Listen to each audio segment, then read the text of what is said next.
ለምንድነው አብዛኛውን ጊዜ 40 ዓመት ላይ ሲደረስ የቅርብን ነገር ማንበብ እንቸገራለን?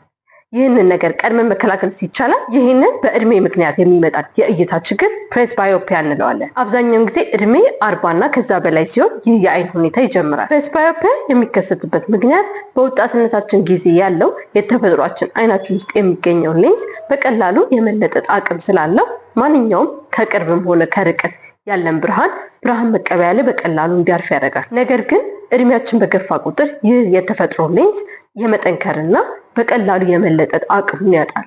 ስለሆነም ቀረብ ያሉ ጽሁፎችን ሌንሱ ፎከስ ለማድረግ ይቸገራል። ያኔም ፕሬስባዮፒያ ጀመረ እንላለን። የዚህ ምልክቶች አንድ ነገር ቀረብ ብሎ ለማንበብ መቸገር፣ ያንን ነገር ለማንበብ ራቅ ስናደርገው ጥርት ብሎ መታየት፣ እንዲሁም በምናነብበት ሰዓት ራስ ምታትና የአይን መድከም ይኖራል። ከዛም በተጨማሪ አንድ ነገር ለማንበብ ከፍተኛ የሆነ ብርሃን መፈለግ ምልክቶቹ ናቸው። ታዲያ ይህንን ነገር በወጣትነታችን መከላከል ይቻላል ወይ ስንል እስካሁን ምንም አይነት ፕራይመሪ ፕሪቬንሽን ወይም መከላከያ አልተገኘም።